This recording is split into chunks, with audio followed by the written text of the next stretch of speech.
কথা বুঝতে পারছেন তো আপনারা? এর তার হাত আপনার ধরে ডাইরেক্ট বলছে আমাকে দেখ, আমায় ভোট দে, আমায় জিতা, আমি তোদের দেখবো। বলছি না বলিনি? কেন বলছি? একটাই কারণ, আল্লাহ রসুল হাত তুললেন, আল্লাহ এ আবু জেল, উতবা, সাইবা, আবুল আহাব এরা বড্ড জ্বালাচ্ছে আমাকে। দুটো চারটে লোক যদি বা মানছে, তাদেরকে ধরে ধরে ধরে ধরে মারছে। এতে করে বলছে নারীদের মর্যাদা এরা দিচ্ছে না, মায়েদের মর্যাদা এরা দিচ্ছে না, বেটিদের মর্যাদা এরা দিচ্ছে না। আমার আল্লাহ, আপনি আপনি আমাকে রাজশক্তি দান করুন। বলুন সুবহানাল্লাহ। কে দোয়া চাইছে? খোদ রাসূলে পাক সাল্লাল্লাহু আলাইহি ওয়াসাল্লাম।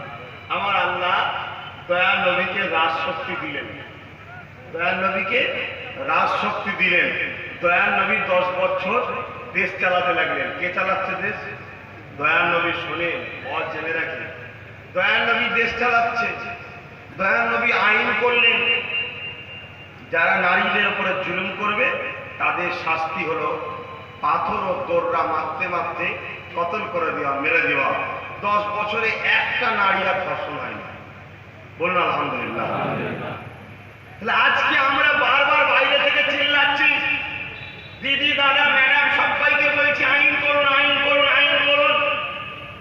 ভারতের মেয়েগুলোকে বাঁচাতে হবে, ভারতের মাগুলোকে বাঁচাতে হবে, ভারত নারীর মর্যাদা দিতে হবে।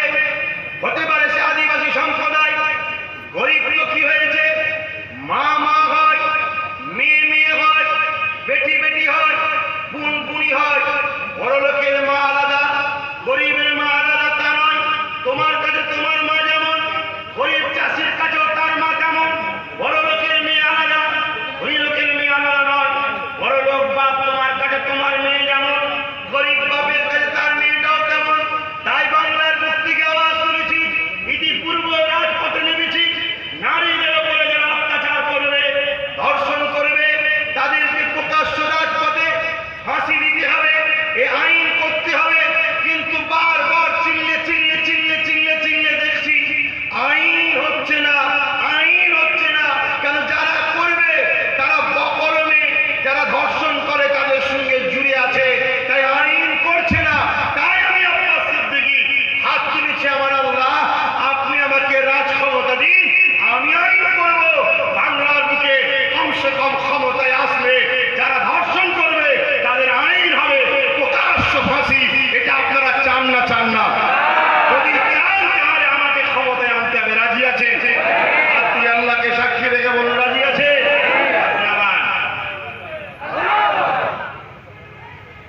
কেউ যদি বলেন না চাই না, তাহলে দুটো জিনিস অপেক্ষা করো, যেদিন তোমার মা বোন বেটি ডাক্তার হাতে ধর্ষণ হবে সেদিন বুঝবে। আর না হয় তুমি ধর্ষণের পক্ষে। ঠিক না বেটি? যে ধর্ষণের পক্ষে হয় তাকে আপনারা মানুষ মনে করেন? আমি তাকে 2 পায়ের পশু মনে করি। পশু, কিন্তু 2 পায়ের পশু। বলুন আমি ভুল করছি? নারীদেরকে মহব্বত করা অন্যায় কাজ, নারীদের সম্মান দেওয়া অন্যায় কাজ, তোমার রাসূলুল্লাহ কাজ। তাহলে পীরের বাচ্চা করতে পারি না? হুজুরের ছেলে কেন করবে? হুজুরের ছেলেই করতে পারে বাবা, অন্য কেউ দ্বারা এর সম্ভব নয়। ইতিহাস সাক্ষী দিচ্ছে, যেখানে জ্যান্ত জ্যান্ত মেয়েগুলোকে পুঁতে দেওয়া হতো, আমার দয়ার নবী সেই নারীদেরকে বাঁচার স্বাধীনতা দিয়েছে। জোরে বলুন সুবহানাল্লাহ। আজ যারা দয়ার নবীকে ভালোবাসে তারা ঘরে মেয়ে জন্ম নিলে বলে আমার মা হয়েছে। ঠিক না? তা ঠিক তো, আমার মা হয়েছে। আজকে কিভাবে অত্যাচার হচ্ছে আল্লাহর সৃষ্টি নারীগুলোর উপরে। কখনো ভাবলে না তোমার ঘরেও তো মা বেটি গুণ আছে? হ্যাঁ, আল্লাহ নবীদের 1000 বছর আগে দুনিয়ার বুকে যখন দেখলো আবু জেহেল, উতবা, সাইবা, আবুল আহাব যখন নারীদের উপর জুলুম করছে, আল্লাহ নবী দেখে তখন আইন তৈরি করে দিল যে নারীদের উপরে কেউ জুলুম করলে তাকে হত্যা করা হবে। এই যুবকেরা আপনারা আজ পৃথিবীর যে যে দেশেতে নারীদের উপরে অত্যাচার করলে, ধর্ষণ করলে হত্যা করা হবে, ওই ওই দেশে নারীরা সুরক্ষিত রয়েছে। রাত 12টা, 1টা, 2টো, 3টে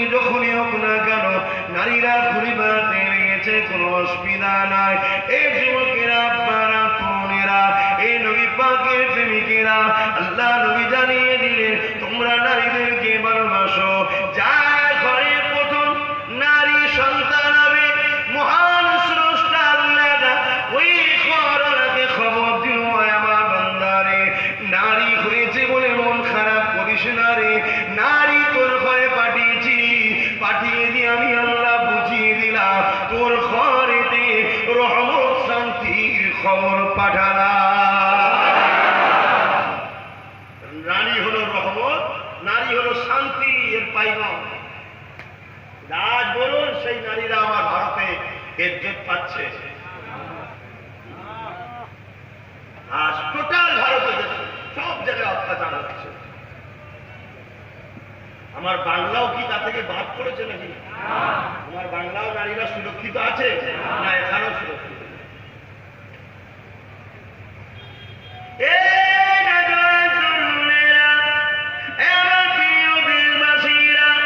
আমি একজন মুসলমান হিসাবে, আমি একজন ইসলাম ধর্মের অনুসারী হিসাবে, আমি মুস্তাফা জানি রহমতের মাননীওয়ালা হিসাবে আপনাদের জানিয়ে দিই, এই দুনিয়া জমিনে শান্তি আনতে গেলে আইন ব্যবস্থাকে কড়া করতে হবে।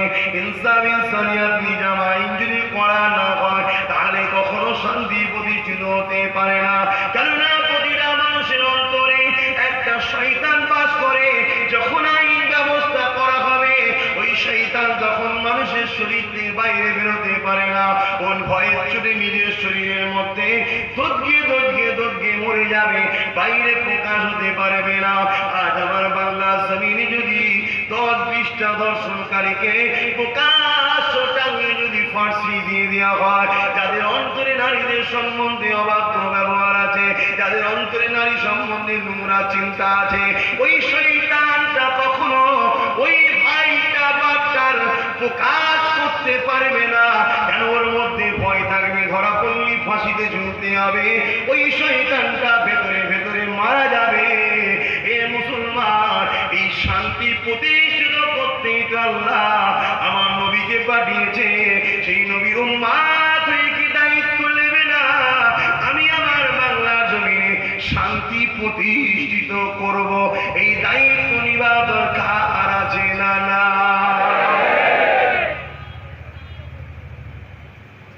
আছে যখন বলছেন, তাহলে 500 টাকায় ভোট বিক্রি করতে শান্তি আসবে না? যে তোমায় কিনেছে, জিতার পরে সে তোমায় আর কিছু শুনবে নাকি? সে তো তোমাকে গোলাম মনে করে, সে তো কিনেছে তোমায়, ঠিক না বেটি? আর তাকে যদি তুমি কেন ভোট দিচ্ছি ভালোভাবে চলবি, তাহলে সে দেখবে জিতার পরও তোমার গোলাম হয়ে থাকবে। নেতা মানে কি? খাদেম তো, সেবক তো নাকি? কিন্তু আজকে কি হচ্ছে, আমরা বিক্রি হয়ে যাচ্ছি। 500 টাকা, 1000 টাকা, আর ভোটের রাত্রিরে মরা মুরগির বৃষ্টি, আর একটা করে মদের বোতল। ভাই, মদ খাওয়া ভালো না খারাপ? মাতাল শব্দটা ভালো না খারাপ? যে নেতা তোমাকে মদ খাওয়ায়, তাহলে সে তোমায় ভালো রাস্তা দেখালো না খারাপ রাস্তা দেখালো? তোমার তো প্রথমেই ধরে নেওয়া দরকার যে আমাকে খারাপ রাস্তায় নিয়ে যাচ্ছে, তখনই তোর থেকে সরে যাওয়া দরকার ছিল। হ্যাঁ, কোন ধর্মে আমার মনে হয় জানা নেই যে মদ খাওয়া যায় যাচ্ছে। হিন্দু ধর্মেও যায় আছে বলে আমার জানা নেই। শুনছেন না শোনেন নেই? কিন্তু আমার দেশের সংবিধান বলছে মদকে বাদ দিতে হবে। দেশের সংবিধান বলছে। আজ আমরা চিল্লাচ্ছি বিহারে মদ বন্ধ হয়ে গেল, আমার বাংলাতেও মদ বন্ধ করতে হবে। এই মুসলমান শুনছেন তো সব? কোরআনের বাইরে কথা হচ্ছে নাকি? হাদিসের বাইরে হচ্ছে? দেশের বাইরে হচ্ছে? আমি মাঝে মাঝে গর্ব করি যে আল্লাহ এমন একটা দেশে আমায় জন্ম দিয়েছ, যে দেশের সংবিধানের আইনগুলো আমার কোরআনের বিরুদ্ধে না, তাহলে মানতে অসুবিধা হবে, ঠিক না বেটি? আমি গর্বিত যে আমার দেশ অনেক মহান। আজকে বিহারে মদ ব্যান্ড হয়ে গেল, বাংলার অলিতে গলিতে আওয়াজ তুলেছে আমি মদ পান করতে হবে। কিন্তু করোনার সময় যেখানে লোক বেরোতে পারেনি, সেখানে দেখা গেছে বড় দয়া করে আমার কেন্দ্র সরকার, রাজ্য সরকার মদের দোকানগুলো খুলে দিল, যাতে করোনার সংখ্যাটা একটু ধাক্কা ধাক্কাতে পারে। এটা ভাবতে পারি না? পারি না? মসজিদে গেলে কেস হচ্ছে 7 জনের বেশি, ইমাম সাহেবকে তুলে নিয়ে আসো। ডাক্তার বলছে কেউ যদি উজু করে তার করোনা মুক্ত হবে। বলুন সুবহানাল্লাহ। ডাক্তার অবশ্য উজু বলেন, ডাক্তার তো উজু বলতে একটু লজ্জা লাগছে না, কিন্তু উজুর কথাটাই বলেছে ভালো করে হাত ধোয়া, ভালো করে কুল্লি করা, ভালো করে মুখ টুক হাত পা ধোয়া, ঠিক না বেটি? এটা উজু হচ্ছে নাকি? তা আমি উজুটা বলে দিলাম। তাহলে সেইভাবে ফ্রেশ হয়ে আমি মসজিদে যাচ্ছি, সেখানে 7 জনের বেশি হওয়ার জন্য অনেক জায়গায় ইমাম মসজিদকে কেস দিয়েছে। আমার বাংলা সরকার দিয়েছে, যিনি নাকি খুব মুসলমান দরদি, তিনিই দিয়েছেন। আলহামদুলিল্লাহ, চিন্তার কোনো কারণ নেই, আগামী দিন আরো ভালোভাবে দেবে। তো সেইখানে মদের দোকান খুলে দিল, অথচ মদ এত খারাপ জিনিস, মদ খেয়ে কিন্তু লিভার নষ্ট, অল্প দিনে মারা যাচ্ছে, মাতালের চুল পাকার আগে মরে যাচ্ছে, ঠিক না বেটি? মদ খেয়ে রাস্তাঘাটে যেখানে সেখানে লোক অ্যাক্সিডেন্ট করে মারা যাচ্ছে, মাতালের জন্য নিরীহ মানুষ অ্যাক্সিডেন্ট করে। গাড়ি চালাচ্ছে, হঠাৎ করে ডান দিকে ব্রেক মেরে দিল, কি মাতালের পা টালে তো নাকি, ও তাড়াতাড়ি ওকে বাঁচাতে গেল, ডান দিকে চাপলো, অন্য একটা গাড়ি এসে দাম তো ছেড়ে দিল। হয় না, হয় না? তারপরে মদ করে সবচেয়ে বড় সমস্যা হলো, মদ করে যদি কেউ স্ত্রী হয়, সেই বোনটার কপালটা দ পড়ে গেল, ঠিক না বেটি? সুস্থ করাতেও পিটবে, ভালো করাতেও মারবে, কি ভুল বলছি নাকি? তাহলে মা বোনেরা মদের পক্ষে না বিরুদ্ধে? বিরুদ্ধে। আজ আমার দেশে আইন তৈরি হচ্ছে তালাকের বিরুদ্ধে। কিসের বিরুদ্ধে? আরে তালাকটা কি জিনিস সেটা জানতে হবে। তালাক হলো দুটো মনের মিল নেই, দুটো মনের মিল হচ্ছে না। এ ওকে বিষ খাইয়ে মারতে চাইছে, ও ওকে বালিশ মুখে চাপা দিয়ে মারতে চাইছে। দুইটা চক্রান্ত এমন জায়গায় যখন এসে যাচ্ছে, ইসলাম বলছে তোরা বেকার এত সুন্দর জীবনকে না দিয়ে তোরা আলাদা হয়ে যা, আলাদা হয়ে যে তোর যার সঙ্গে মতের মিল তাকে নিয়ে সুখে সংসার কর, আর তোর একটা জায়গায় মতের মিল তাকে নিয়ে থাক, এই জীবনটা নষ্ট করে দিস না। যেটাকে দেশের ভাষায় ডিভোর্স বলছে, কিন্তু ডিভোর্সটা সরকার করেছে। ইসলাম তো একটা কমপ্লিট জীবন ব্যবস্থা, টোটাল জীবন ব্যবস্থা ইসলামে আছে। এবারে যে তালাকটাকে ব্যান করেছে বা ব্যান করা হয়েছে, শুনে রেখে নেন, ইসলাম ওই তালাকটাকে হারাম বলেছে, বেদাত বলেছে, সরি বেদাত বলেছে। পর পর পর পর দিয়ে তালাক তালাক তালাক, এটা ইসলামে কি? বেদাত। অপছন্দ করে আল্লাহ, রাসূল অপছন্দ করে। সিস্টেমটা কি? আমার স্ত্রী আমার কথা মতো চলছে না, আমি বলেছি পরের বাড়িতে সিরিয়াল দেখবি না, সে রোজ পালাচ্ছে, ঘরে এসে দেখি বাচ্চা কাঁদছে, বউ নেই, বাচ্চার পায়ে দড়ি মারা, কি খবর? খুললে দেখছি সিরিয়াল দেখছে পরের বাড়ি বসে। আমি বললাম তুমি এটা করুন, আমি অপছন্দ করি, বাচ্চাকে দেখবে না, তুমি যদি আমায় ভালোবাসো তাহলে আমার কথা মানবে না? মানবে না, মানছে না। ইসলাম বলছে মারপিট করিস নি, গায়ে হাত তোলা নারীদের কাপুরুষের কাজ, মারিস নি, ওকে ভালোভাবে বোঝা, গায়ে আমাকে হাত তোলা, ভালো মন্দ জামা কাপড় এনে দে, সোনা দানা দে, মনটা ভোলা, কিছুতেই দেখছি শুধরাচ্ছে না। ইসলাম বলছে তাহলে একবার বলো যে তালাক, অর্থাৎ তোমার থেকে আমি দূরে সরতে চাইছি, একবার বলো। 1 মাস দেখো, 1 মাসের মধ্যে ও যদি তোমাকে সত্যি চায়, তাহলে ওর মধ্যে একটা পরিবর্তন চেতনা আসবে, ঠিক না বেটি? না, সম্পর্ক দূর হয়ে গেলে আমার ভালোবাসার মানুষ থেকে আলাদা হয়ে যাবে, দেখছো হচ্ছে না, সেই দেখেছে। আবার একবার বলো যে দেখো আমি আলাদা হওয়ার চেষ্টা করছি, তালাক। 2 বার হলো, শুনছেন না? আবার 1 মাস দেখো, দেখছো পরিবর্তন নেই। ইসলাম বলছে যেখানে ভালোবাসা নেই সেখানে কখনো সম্পর্ক থাকতে পারে না, এটা ঠিক না বেটি? তখন ইসলাম বলছে ভুল কাজ হচ্ছে একসাথে থাকা, হট করে কেটাকে বিষ খেয়ে দেবে, মরে যাবি কি? তুই বইয়ের জ্বালাতে দেখা যাবে রাস্তায় গলায় দড়ি দিয়ে মরে দিবি, টেনে গলায় দিয়ে দিবি। এত সুন্দর জীবনকে নষ্ট না করে এক কাজ কর, যে সিরিয়ালি পছন্দ করে, যার বাড়ি টিভি আছে সেরকম ছেড়ে দেখে একটা বেকার বেকারকে ছেড়ে দেবে। কথা বলছেন না, বোঝেন না? এটা হলো শরিয়াতের নিয়ম। কিন্তু কিছু লোক তরকারিতে নুন হয়নি বলে ফোন করে বলেছে তালাক।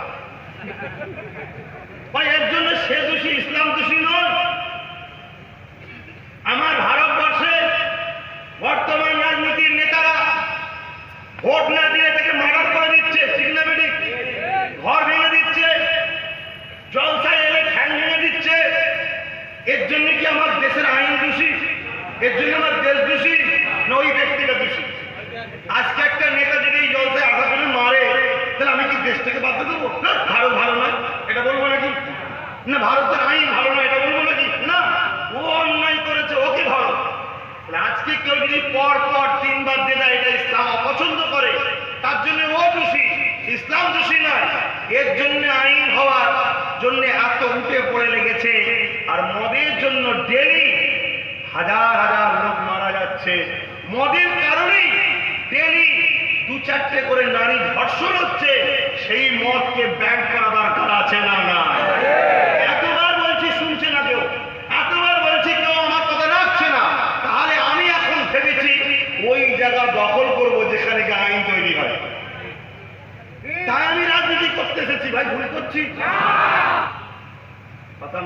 ঢুকছে বাবাদের, আয়াতে ঢুকছে।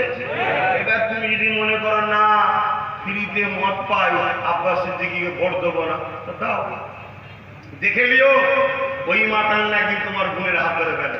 সেই দিন আব্বাস সিদ্দিকীর কথা মনে করলো, অপেক্ষায় তাহলে থাকবে কবে হাত ধরে, তারপরে পরিবর্তন হবে। কি করবো, এত বুঝবার প্রয়োজন হচ্ছে না। এর থেকে আর ভালো কথা কি বলতে পারি? খারাপ লাগলো কথা।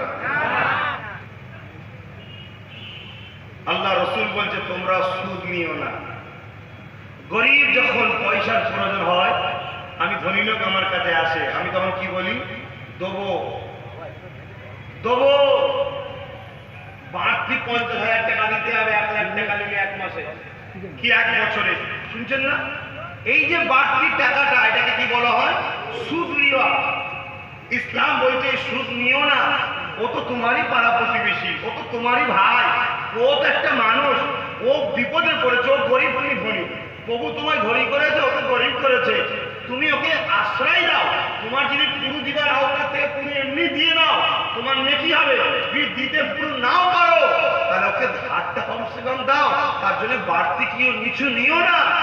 আজকে বলুন, আমার দেশে এই সুদের প্রথা চালু করা, বন্ধ করা দরকার আছে না? না, তবে তো সমাজের মানুষ মুক্তি পাবে। কথা খারাপ লাগছে?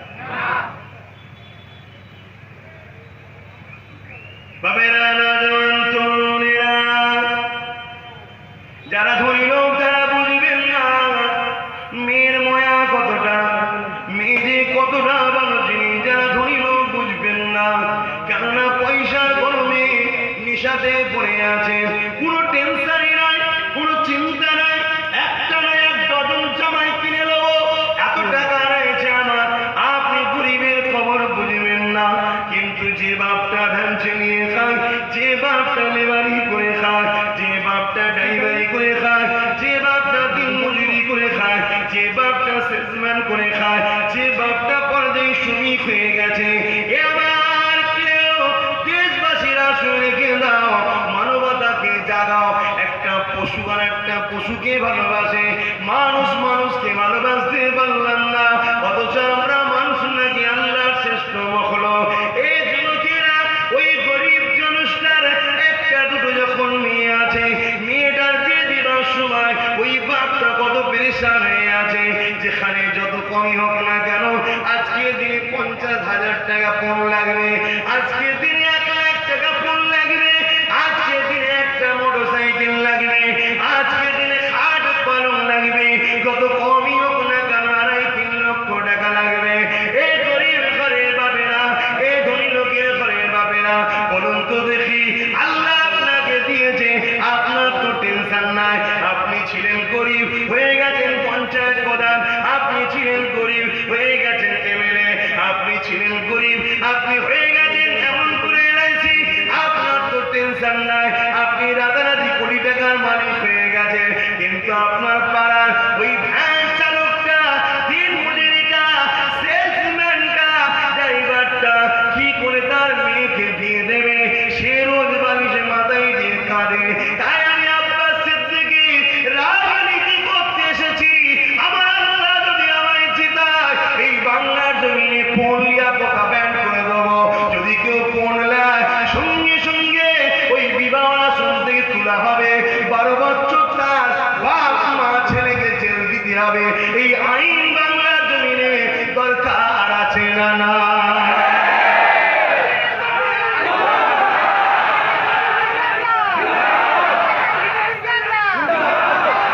আমার হাতে কি রাজ ক্ষমতা না, এই আইন করতে পারবো? আমি যতই বলি বাবা না, খেলো না, খেলো না, হারাম হারাম হারাম, কার ইমান আছে হারামে? হ্যাঁ, এখন মৌলী সাহেব, হাজি সাহেব, দরবেশ সাহেব, আরো সাহেব নাম বলছি, হাত করে হারাম খাচ্ছে, টিভির সামনে হুজুর দেখছে, একটু ঢেকে দেবে, চলছে না চলে।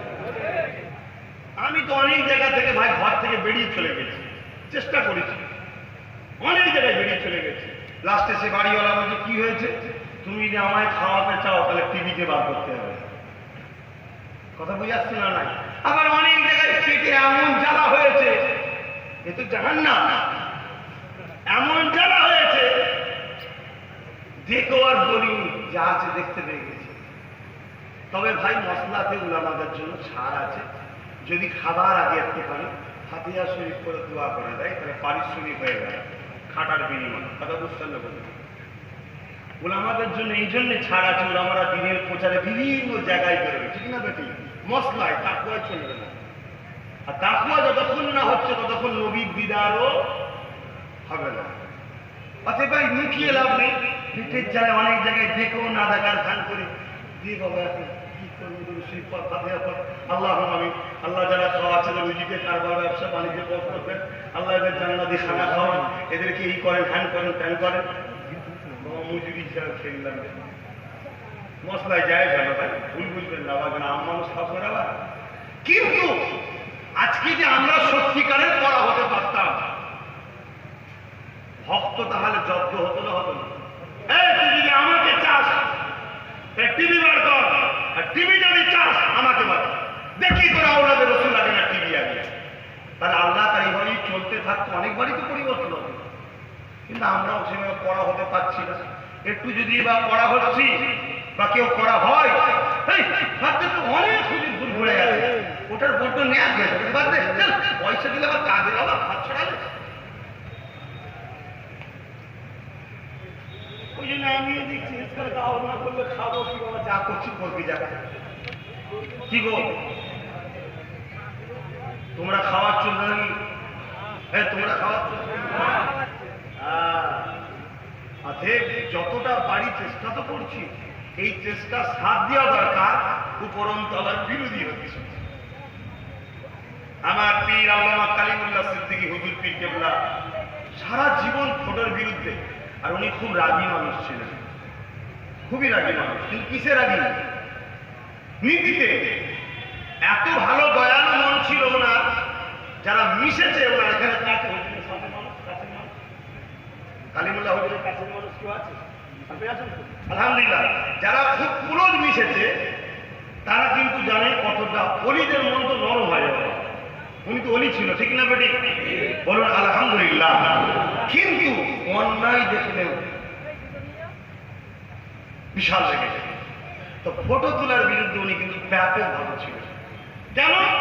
এটা তাকওয়া, তাকওয়া। কিন্তু আজ ইসলামে ফটো তোলা না যায় হারাম ইসলাম, কিন্তু নাচারের ক্ষেত্রে আপনি ভোটার কার্ড করবেন না, আধার কার্ড করবেন না, প্যান কার্ড করবেন না, নাচার। দ্বিতীয় নম্বর কথা হচ্ছে বিশেষ জরুরি খবর এখানে বলবো, এক্ষুনি দূরকে মানুষকে জানানো দরকার, সজাগ করা দরকার, না হয় মানুষ গুমরা হয়ে যাবে, বিপদ হয়ে যাবে।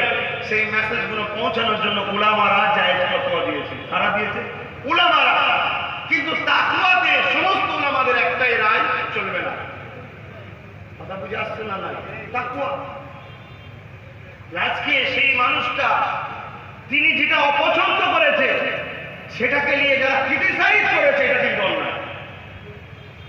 আমি করতে পারিনি, আমি দোষী, বা আমি আমার জায়গায় ঠিক আছি, কিন্তু উনি যখন করতে চেয়েছে ওনাকে সাপোর্ট করা দরকার, যে না হুজুর আপনি ঠিকই বলছেন, আপনাকে আমরা করবো না, আপনার থেকে আমরা দূরে থাকবো। কিন্তু এত করার পরেও দেখা যায় কিছু লোক গোপনে গোপনে আবার করে, এইগুলো কিন্তু আমরা ঠিক না বেঠিক? আজকে বলুন আব্বাস সিদ্দিকী কেন এই ফিল্ডে আসতে চেয়েছে বুঝতে পারছেন আমার আপনারা? আজ বলুন এসছি কেন বুঝতে পারছেন তো নাকি? আজ গরিব মানুষ তার মেয়ের বিবাহ দেওয়ার টাকা নাই, বাচ্চিছে মাথা দিয়ে কাঁদছে। আমি আব্বাস সিদ্দিকী চাই, অনেক দিন ধরে চিৎকার দিচ্ছি, রাজ্য সরকার ওয়াকফ সম্পত্তি থেকে গরিব মেয়েদের বিবাহের জন্য মুসলিম যদি হয় ওয়াকফ সম্পত্তি থেকে দেয়, আদিবাসী দলিত যদি হয় জল জঙ্গল বন দপ্তরের টাকা থেকে দিন, যদি হিন্দু সম্প্রদায়ের গরিব হয় দেওদত্ত সম্পত্তি থেকে দিন। হিন্দু ভাইদের ব্যক্তিগত টাকা হলো দেওদত্ত সম্পত্তি, আদিবাসী ভাইদের ব্যক্তিগত টাকা হলো বন জঙ্গলের বন দপ্তরের টাকা, আর মুসলিম সম্প্রদায়ের ব্যক্তিগত টাকা হলো ওয়াকফ এস্টেট। অতএব আমি চিৎকার দিচ্ছি দীর্ঘ 1 বছর ধরে, এখনো পর্যন্ত কোন সরকার লড়ল না, যারা বিরোধী রয়েছে তাদেরও সব ইচ্ছা পেলাম না। এই জায়গায় দাঁড়িয়ে থেকে আমি আব্বাস সিদ্দিকী তাই ভেবে নিয়েছি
বিরোধী নয়, ভারত বিরোধী নয়। আপনারা কেউ বিরোধী করতে রাজি আছে? ভাইজানের চিন্তাধারা দিক দিগন্তে ছড়িয়ে দাও, ভাইজানের চিন্তাধারা দিক দিগন্তে ছড়িয়ে দাও, ভাইজানের চিন্তাধারা পাড়ায় পাড়ায় ছড়িয়ে দাও। বলুন, আমি হুজুরের ছেলে ভুল করছি? হুজুরের ছেলে কেন হিসাব করবে? হুজুরের ছেলে তারা ওজন করেনি, 5 ওজন করেনি। শুনছেন ভাই? কেন করবি? আমার কাছে কথা হচ্ছে, যে কাজটা করছে কাজটা করতে তারা হুজুর হারাম বলেছে? 5 হুজুর হারাম বলেছে? রসুল হারাম বলেছে? সময়ের পরিপ্রেক্ষিতে ডাক্তার যদি প্রেসক্রিপশন আলাদা করতে পারে, যখন তিনারা ডাক্তার ছিলেন সমাজে, তিনাদের মতো প্রেসক্রিপশন করেছে না করেনি? আজ থেকে 50 বছর আগে ডাক্তারের কাছে যান, জ্বর সর্দি হলে কি বলতো? গোসল করাবে না, ভাত খাওয়াবে না, বলতো না বলতো না? এখন কি বলছে? ঘন ঘন গোসল করা, ঘন ঘন পানি খাওয়া, একই জ্বর তো। সময়ের পরিপ্রেক্ষিতে, আবহাওয়ার পরিপ্রেক্ষিতে, ভাইরাসের পরিপ্রেক্ষিতে পদক্ষেপ নিতে হয়, ঠিক না বেটি? আজকের পদক্ষেপটা, সেই দিনের পদক্ষেপটা, চিন্তাধারাটা, লক্ষ্য কিন্তু সবার এক, মানুষকে শান্তি দেওয়া, কিন্তু কাজের প্রসেসিংটা আলাদা, ঠিক না বেটি? আগে মাটির বাড়ি হলো, তারপরে ইটের বাড়ি, এখন আবার কলমের রড দিয়ে। দাদা হুজুর 5 লক্ষ কলমের রড দিয়ে বাড়ি করেন, আমরা করবো কেন? তার মাটির বাড়ি করলে লোক পাওয়া যাবে? এই পাওয়া যাবে? থাকাটা হলো লক্ষ্য, থাকাটা লক্ষ্য। তুমি তোমার মতো যেটা আরাম হবে, সেফটি হবে, সেইভাবে তুমি থাকবে, ঠিক না বেটি? তা আজকে আমার লড়াইটা হলো দেশ ও দেশবাসীকে বাঁচাবার লড়াই। এই লড়াইয়ে আমি আব্বাস সিদ্দিকী যে পন্থাটা আমার আল্লাহ আমার দিমাগে, আমার জ্ঞানে, আমার বিবেকের মধ্যে দিয়েছে, এই পন্থাটাকে কোরআন হাদিসে এবং দাদা হুজুর 5 হুজুর কি হারাম বলে গেছে? হারাম যখন বলে, তুমি বাধা দিচ্ছ কেন? তোমার পাতে সুরো কম করছে নাকি? হ্যাঁ, পাতে সুরো কম করছে না তোমাকে আমার বিরুদ্ধে বলানোর জন্য ভাড়া করা হয়েছে? কোনটা? আমি তো বারবার বলছি, একটা বার কোন মুফতি মৌলানা হযরত আলেম উলামা আমির সাহেব বিশ্বাস দরবার সাহেব মুফতি সাহেব বা সিলসিলার কোন গণ্যমান্য ব্যক্তি একটা বার আপনার পীরের বাচ্চাকে ধরিয়ে দেন যে এই জিনিসটা করা ইসলামে হারাম, এই জিনিসটা করা দাদা হুজুরের ফতোয়ায় হারাম, একটা বার দেখিয়ে দেন। যখন নেই কেন এই সমাজকে বিভ্রান্ত করছে? আগামী দিন কিন্তু পাবলিক ভরবে, মনি সাহেব দেখবে না, ইমাম দেখবে না, হযরতি দেখবে না, বিশ্বাস দেখবে না। আগামী দিন কিন্তু গাড়ি ঘোড়া ভেঙে যাবে, সেই দিন বুঝতে পেরে যাবে। মানুষের ধৈর্যের বাদ কিন্তু ভাঙছে আস্তে আস্তে, কেন মানুষ বুঝতে পেরে গেছে যে আমাদের ঘরে বিগত 73 বছর ধরে সবাই মিলে লুটেছে, ঠিক না বেটা? কেউ জমি লুটেছে, কেউ চাকরি লুটেছে, কেউ বাড়ি লুটেছে, কেউ জামা কাপড় লুটেছে, কেউ আমার অকাপ সম্পত্তি লুটেছে, কেউ আমার কি বলে টাকা পয়সা যে অধিকার সে লুটেছে। আজকে আবার শোনা যাচ্ছে নাগরিকত্ব কেড়ে নিয়ে দেশ থেকে তার আবার প্ল্যান চলছে। এই জায়গায় দাঁড়িয়ে থেকে নিজেদের ব্যক্তিগত মুসলিম, গরিব, আদিবাসী যে সম্প্রদায়গুলো আমরা বেশি বঞ্চিত বা গরিব, আমরা আমাদের গরিবগুলো একদিকে হওয়া দরকার তো নাকি? হ্যাঁ, সেই জায়গায় আলহামদুলিল্লাহ এক হচ্ছি তো। বৌদ্ধ আদিবাসী ভাই, দলিত ভাই, সাঁওতাল ভাই, মাতুয়া ভাই, তারপরে কি বলে সিভিল কাজ, সিভিল ট্রাই, সব এক জায়গায় হচ্ছে। কথা বুঝে আসছে না? আমরা 10টা লক্ষ্য হতে পারি, কিন্তু সবার মূল জায়গাটা এক জায়গায়। লক্ষ্য আমরা নিজেরা মাথা তুলে মিলেমিশে গণতান্ত্রিক প্রক্রিয়ায় অধিকার নিয়ে বেঁচে থাকবে, এই তো। আপনি আপনার সমাজের নেতা হন, আপনি আপনার সমাজের নেতা হন, আপনি আপনার সমাজের নেতৃত্ব দেন। আর মুসলিম সমাজ যদি মনে করে নেয় যে আব্বাস সিদ্দিকীকে আমরা সামনে রাখবো, আমার পাশে দাঁড়াবেন, আমরা 5 জন মিলে এক জায়গায় দাঁড়াবো, দাঁড়িয়ে আমরা সবাই মিলে আগামী দিন নিজেদের অধিকারকে নিজেরা কিভাবে গণতান্ত্রিক প্রক্রিয়া আদায় করবো। এটা ভালো না খারাপ? এতে মানুষ সারা দিয়েছে না দেয়নি?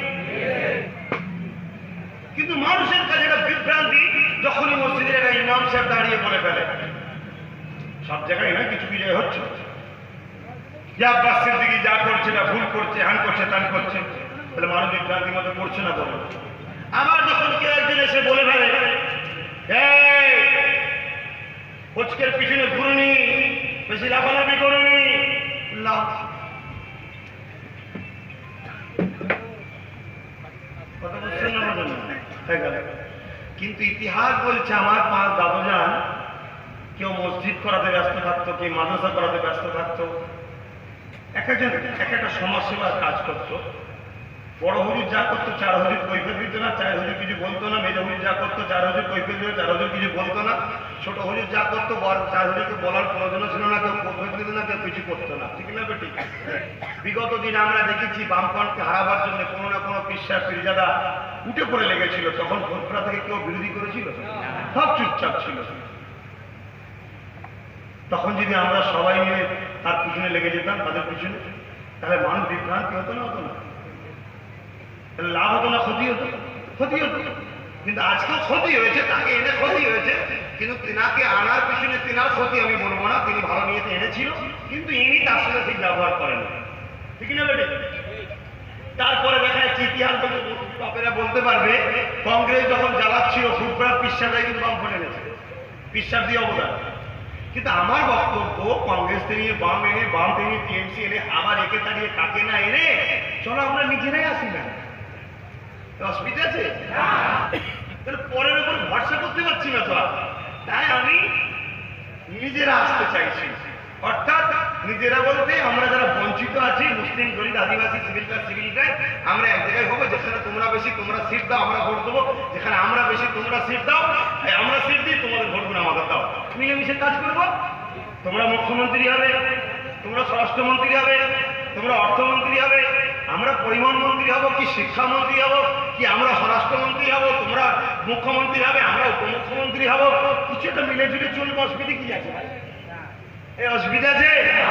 আমার আল্লাহ যেটা আমাকে দেখাচ্ছে এই চোখে, আমি যা দেখতে পাচ্ছি, যদি বাংলার মুসলমান, দলিত, আদিবাসী ওরা তোমার বিরোধী করছে না, অনেকটা মেনে নিয়েছে বা বিশাল জোট হচ্ছে, শুধু আমার এই কমের মধ্যে পাড়ায় পাড়ায় 15-20টা ওরা মুসলমান না মুনাফিক বুঝতে পারছি না, তবে যতসময় মুনাফিকই হবে। কেন আল্লাহ রসুল বলেছেন আমার খানদানে যারা সমালোচনা করে তারা হলো মুনাফিক। কে বলেছে?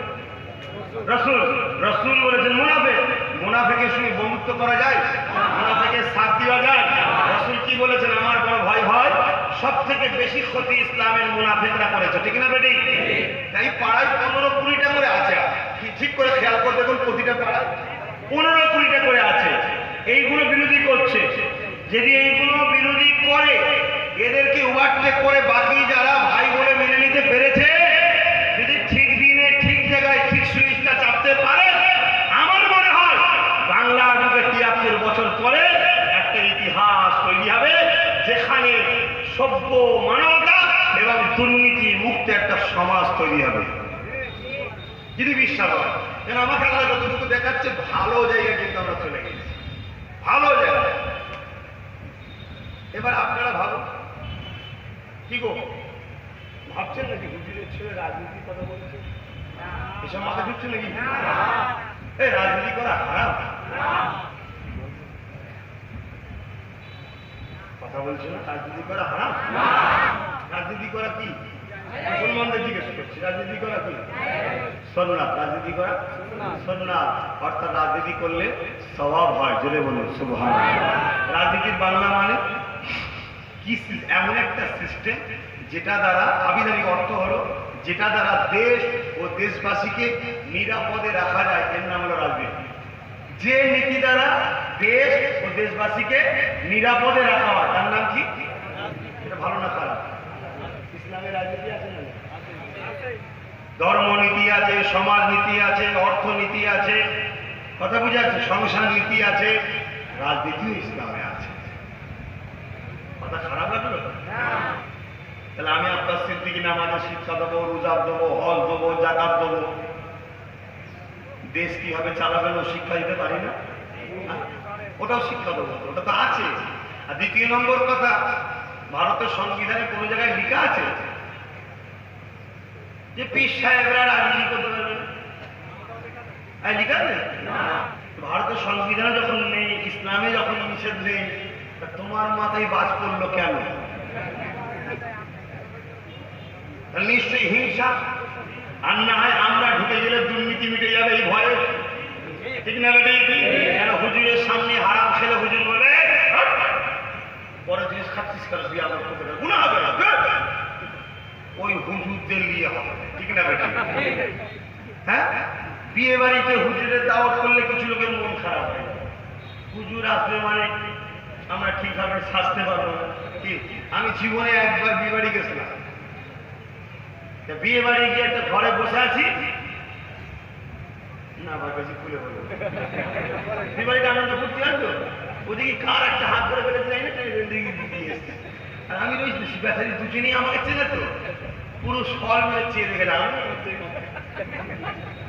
আর সেই থেকে বললেন না বিয়ে বাড়ি যাবো।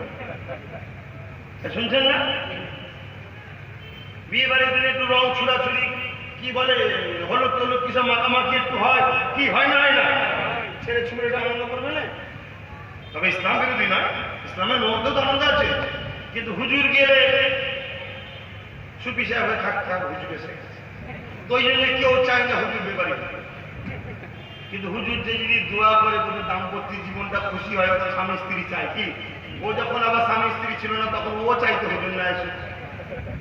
কি, আজকে গরিব বলে তোমরা অধিকার পাওয়ার জন্য তোমরা বলছো যে হুজুর রাজনীতি এসো, যে আজকে চাইছে না ও যেদিন অভাবী হবে, ও যেদিন বিপদে পড়বে, ও সেদিন বলবে হুজুর এসো। কি, ঠিক না বেঠিক? এটা সিস্টেম, বাধা দেওয়ার লোক দুনিয়ায় থাকবে, এটা নীতি। আমার রসুলের বিরোধী ছিল না, ছিল না, আমার থাকবে না। কিন্তু আপনাদের ঘরে বলেছি নীতি ঠিক করুন। খুব চালাক মনে করছেন নিজেকে না? আব্বাস সিদ্দিকীর সামনে আব্বাস সিদ্দিকীর মতো হাত তুলি, অমুকের সামনে অমুকের মতো হাত তুলি, অমুকের সামনে অমুকের মতো হাত তুলি। শোনো, হাত কি তুলছেন জানি না, এখানে যদি ধোঁকাবাজি করে জবাব কিন্তু আল্লাহর কাছে দিতে হবে, এটা মুনাফিকি করা হবে। আপনাদের ভালোবাসায়, আপনাদেরকে বাঁচাতে, আপনাদের অধিকারের লড়াইয়ে যে কথা আপনি বললে জেল হয়ে যাবে, আপনার দুঃখের কথা আপনি বলতে পারছেন না, আপনার কষ্টের কথা আমার মুখ দিয়ে বার করে আপনার দুশ্মনকে আমার মাথায় চাপিয়ে নিলাম, আপনার যেটা পাওনা দরকার ছিল আপনি বলতে পারেননি, আপনার পাওনাকে পাইয়ে দেওয়ার জন্য আমি রাস্তায় নেমে যখন লড়তে লাগলাম, আপনার দুশ্মন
করছি, কোথায় হয়েছে?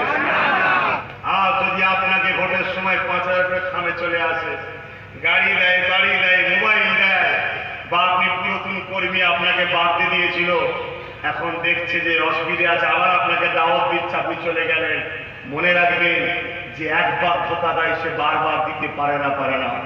যে একবার মিথ্যা বলে সে বারবার মিথ্যা বলতে পারে না। তাই আপনাদের উচিত হবে খুব সাবধান। বাকিটা আপনাদের ইচ্ছা। আমার হারাবার কিচ্ছু নেই। এই জীবনটা আমার নয়, এই চোখ দুটো আমার নয়, এই হাতটাও আব্বাস সিদ্দিকীর নয়, এই পাটাও আব্বাস সিদ্দিকীর নয়। সৃষ্টিকর্তা ব্যবহার করতে দিয়েছে, ইউজ করছি। যেদিন কেনার জিনিস কিনে নেবেন চলে যাবো, ওসব নিয়ে কখন আমি ভাবিনি। কিন্তু 2021 যদি ভুল পদক্ষেপ নাও, 22-এ তুমি ক্যাম্পে থাকবে। তোমার বাড়ি 2 লাখ দিল, জমির দাম 2 লাখ, ওটা তোমার টাকা। আরো 2 লাখ লাগালে 4 লাখ তোমার, দিয়েছে 2 লাখ। 6 মাস থাকার পরে 2 লাখের 4 লাখের ভাড়া, 6 লাখের ভাড়া মিটে গেছে, তুলে নিয়ে যে তোমার ক্যাম্পে পড়বে। শুনছেন তো? সবচেয়ে বড় এনআরসি হলে আদিবাসী, দলিত, এই মাতুয়া, আর তারপরে মুসলিম বিপদে পড়ে। 6 কোটি লোককে তাড়াবে বাংলা থেকে। ক কোটি? 6 কোটি। মুসলমান কি 6 কোটি আছে? এই কথা আছে, 3.5 কথা বুঝে আসছে? তাহলে 3 কোটি কারা? মাতুয়া বন্ধুরা রেডি হন, একসাথেই থাকবো, ছাড়ছি না আপনাদের বাড়ি। দেশে থাকলেও একসাথে থাকবো, তাড়ালেও একসাথে থাকবো। খুব শখ না? হ্যাঁ, শুনে রেখে দেন, গল্প করতে মেশিনি, আর আমি কারো দালালি নিয়ে কথা বলতেছিনি। আমাকে কে টাকা দেবে? আমাকে কি কিনবে? বিজেপির ক্ষমতা যে আমাকে কিনতে পারে? ও যদি বাঁচতে চায় আমার দোয়া লাগবে। শুনছেন না? জানেন দিদির ক্ষমতা জামাই কিনবে, ওর যদি টাকা লাগে বলুক, আমি দোয়া করে দিচ্ছি, টাকা লাগবে। আরে আমাদের দোয়াতে আসাম খেত, আসাম পরের বাড়িচ্ছে, আর 2-3 হাজার কোটি টাকার মালিক আমাদের দোয়াতে। ইতিহাস বলছে, তোমার পাড়ায় খোঁজ নাও না, খোঁজ নাও, অনেক বেড়ে এরকম। আমার গরিব ছিল, আমার বাবার কাছে যে কেঁদেছে, আমার কালিমুল্লাহ তাদের কাছে কেঁদেছি, হুজুর আমার অভাবী সংসার। যা বাবা, দোয়া করছি। কাজ বেরিয়ে গেল, হু করে ব্যবসা হচ্ছে, হু করে কারবার হচ্ছে, রাতারাতি ধনী লোক হয়ে গেছে। কথা বলছেন না? যদি ভাবেন যে হুজুর আপনি কেন অত ধনী লোক হননি, ভাই আরবে একটা গাল আছে, সৌদি আরবে একটা গাল আছে, ঝগড়া যখন হয় না, একে অপরকে বলে আল্লাহ তোকে ধনী করি। এটা আরবের গাল। কি গাল? আল্লাহ তোকে ধনী করো। যখনই বলে ধনী করো, তখনই শুনে না তাকে গাল দেয়, সে তখন কাঁদতে থাকে। কেন? ধনীরাই 50,000 বছর আগে, 50,000 বছর পরে জান্নাতে যাবে ধনীরা, শুনে রেখে দাও। আর ধনীরা খুব তাড়াতাড়ি খোদা ভুলে যায়। কেন? টাকার গরম তো, ও মানুষকে মানুষ মনে করে না, লোকের গলায় পা দিয়ে লগড়া পেয়ে যায়। এটা আল্লাহ পছন্দ করে নাকি? ওই জন্য আরবের গাল হলো আল্লাহ তাকে ধনী করে দিই, আর যখনই বলে ধনী করে দিই, ও তখন কাঁদতে থাকে। তার মানে খুব শিগগিরই আল্লাহ বলবো, রসুল বললো, শুনছেন তো ভাই? হ্যাঁ, যতটুকু প্রয়োজন ততটুকু লাভ। আমার আল্লাহ আমাকে খুব সুখে রেখেছে, খুব আরামে রেখেছে। আমার যতটুকু প্রয়োজন ততটুকুই আমার আল্লাহ দিয়েছে।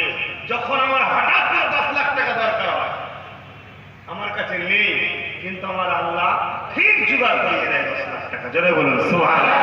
আমার প্রয়োজনে যদি প্রয়োজন মিটে যায়, বাড়তি রেখে জড়ো করে আমার কি লাভ? ঠিক না বেঠিক? অতএব যতটুকু প্রয়োজন ততটুকু আল্লাহ দিয়েছে। আমি 10,000 কোটি টাকার মালিক, শান্তি নেই, টাকালে কি লাভ? দরকার কি শান্তি? তো শান্তি তো আল্লাহ দিয়েছে।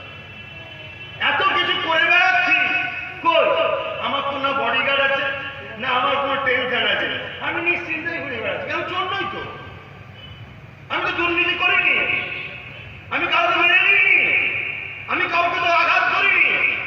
আমি গণতান্ত্রিক প্রক্রিয়ায় ভালোকে ভালো বলেছি, চোরকে চোর বলেছি।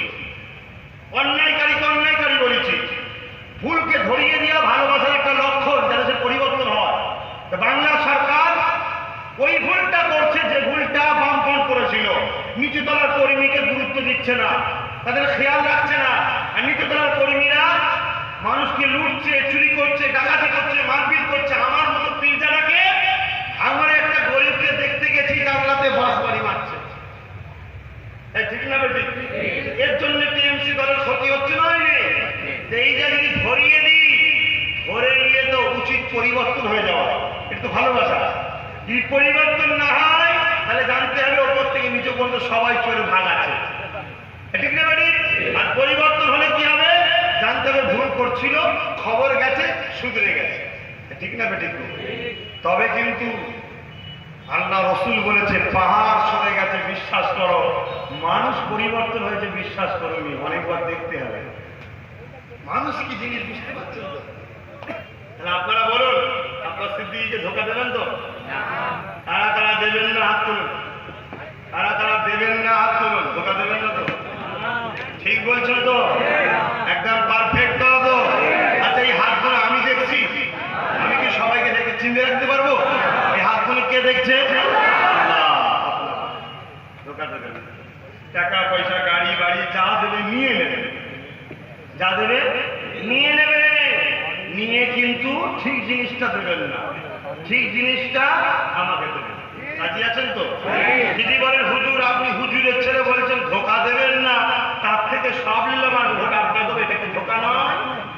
মাথায় ঢুকতে পারলে না, এটা ধোকা। কেন? উনি যা দিচ্ছে ওটা আপনার পাওনাকে মিটাচ্ছে। 1 লাখ টাকা পান ধরুন, 10 লাখ টাকা সুদ রাখুন, 90,000 পান আপনি।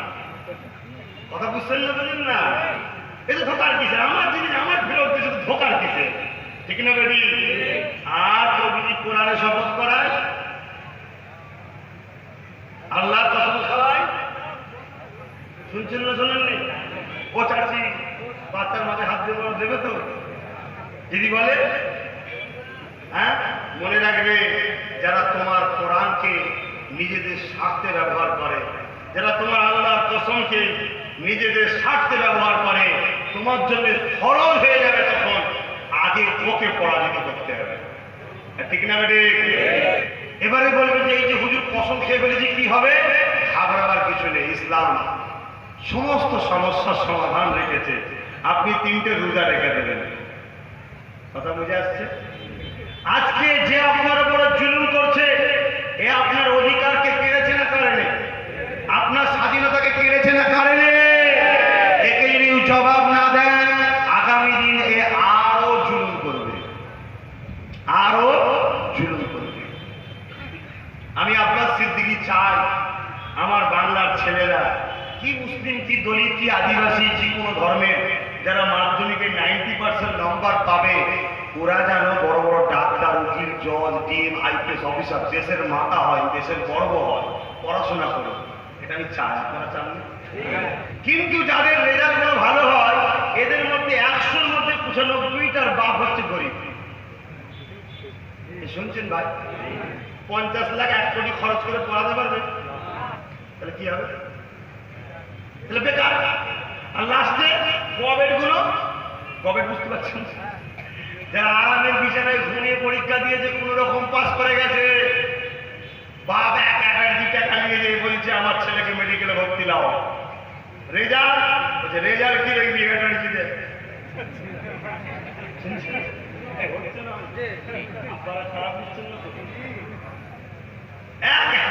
টাকা দেখ, ওই দেখছে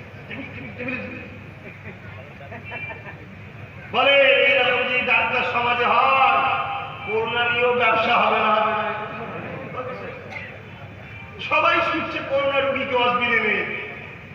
বউ একবার স্বামীটাকে দেখবে, বাচ্চাটা করে আব্বাকে দেখে বলছে ওখানে করোনা ধরে যাবে। নাটক ফেরে বার করে দিচ্ছে। এবার এটা বললেই বলবো ঘরটা ছেলে ভাই কি বলবে না বলবে না? এই আমার কিছু বলে তোরা ছেড়ে দিবি? কথা বলো বাংলার যুবকরা, সত্যি কথা বলছো তো? আমার হয়ে কারা কারা লড়তে দেখা কথা ঠিকই? সত্য কথা বলবো, তুমি গায়ে জড়ে দেখাচ্ছ। এই সব নাটক চলছে না? চলে নেই? সবাই মিলে ছুটছে করোনা রোগীটাকে, কোনো অসুবিধা নেই। এখন শুধু দেখবে, একবার দেখবে ছেলেটা, সব বাপটাকে একবার দেখবো। স্ত্রীটা সব স্বামীটাকে দেখবো, কি স্বামীটা সব স্ত্রীটাকে দেখবো, ছেলেটা সব মাটাকে দেখবো, আব্বাকে দেখবো, দেখা যাবে না? তার মানে কি ও তো বারোটা জীবন আছে। শুনছেন না শুনুন নি? আজকে বলুন আমি আব্বাস সিদ্দিকী ফুরফুরা শরীর আহলে সুন্নাত ওয়াল জামাত এই সংগঠন থেকে রাজনীতি সংগঠন, রাজনীতি দল না, এটা রাজনীতি দল ঘোষণা হবে কবে? সবাইকে জিজ্ঞেস করছি, রাখো তো ভাই, আপনারা খোঁজ রাখেন তো? হ্যাঁ, ডিসেম্বরে দল ঘোষণা হবে ইনশাল্লাহ।